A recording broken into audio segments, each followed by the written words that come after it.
Hey everybody, wanted to show two separate ways you can create a histogram, not using the Excel tool, but using pivot tables and then using countifs statements. So basically, these two ways give you more control over how the histogram is constructed. We already know that if we just select this and do insert, bang, boom, we get ourselves a histogram. But we didn't get any say over any of this stuff. So let's show you some other ways to do it. Start with the pivot table. So what I'm going to do here is highlight all the information, go to insert, pivot table. I'm going to drag my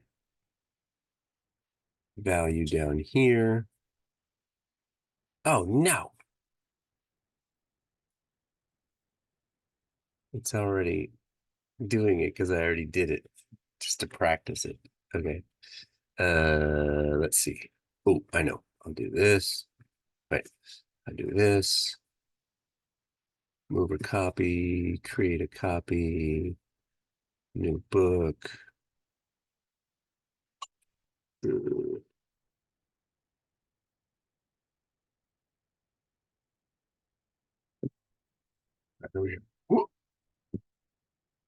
Insert, pivot table. Do it. Yes. Okay, so this is what it should look like. I bring in the temp. I bring in values. I change it to count because I don't want sum. All right.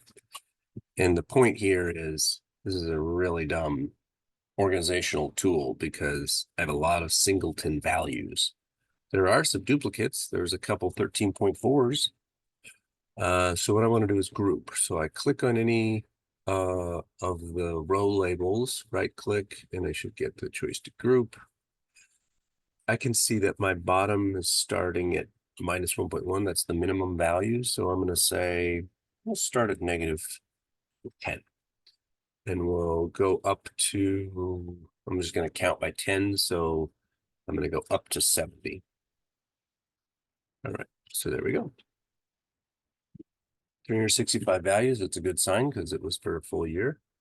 And I've got my frequency table, but with grouped data. So this is what makes a histogram. A histogram, how many values are from negative 10 to 0? There are 2 of them. How many values are from 0 to 10? There's 11 of them. Now, what's not really clear from the way the pivot table is noting this is that this is a inclusive of negative 10, but exclusive of 0. So this interval notation means greater than or equal to negative 10, but less than or equal less than 0. So that curved parenthesis shows that it's just less than, but the square bracket means it's greater than or equal to. That's, it's a minor point, but it's important because 0, if I have some 0 temperatures, like, do they go here or do they go here? It's not really clear from this notation.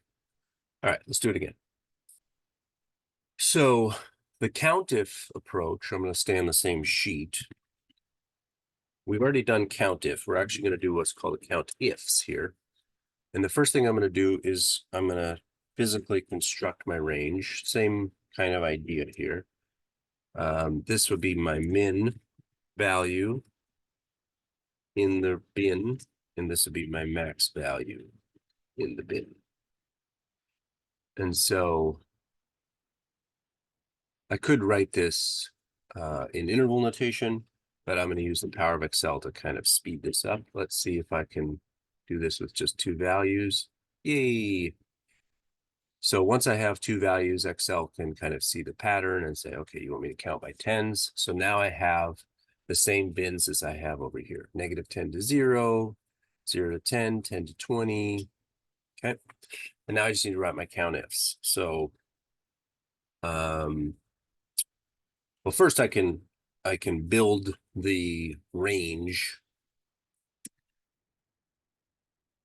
and you have kind of freedom to do this however you want, but basically I would use concat Concat's a fancy formula that just puts text together, and I can bring in cell references. So I would say something like, let's go with the square bracket, and then I'll use this number, and then I'll use the comma, and then I'll use this number, and then I'll use the parenthesis. So that, if I've programmed that correctly, should make the interval notation of what I'm building here. And now I just want to do my counts. And so to do this, I'm going to make a countifs statement. So the way countifs works is I say the range A2 to A366. Very careful here not to forget that this is a fixed cell reference. So I need to put those dollar signs there.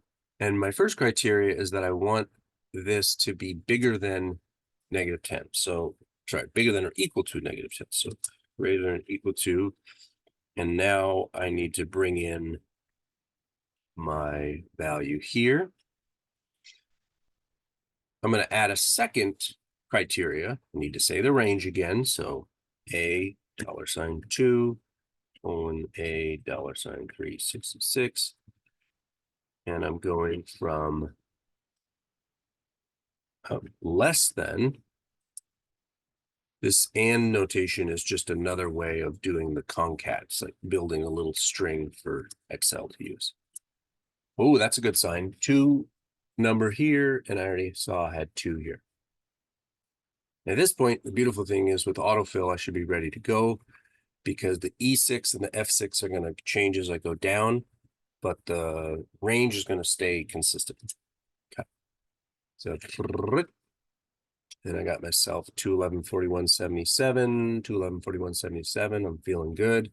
I'm going to do a sum here just to prove that it adds up to 365. Bam. Okay.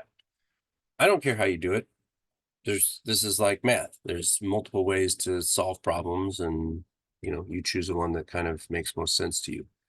The downside of the pivot table is it's kind of doing a bunch of stuff in the background, comes out with these statements that you can't really control here. At least I don't know how to control them.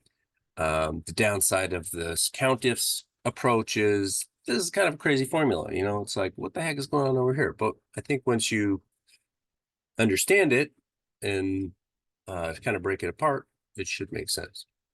You're basically saying, I want to find all of the data in this range that's bigger than -10, and I want to find all the data in this range that's less than 0. So that creates the kind of window that we're looking for, and it counts it for us. All right, go forth and conquer.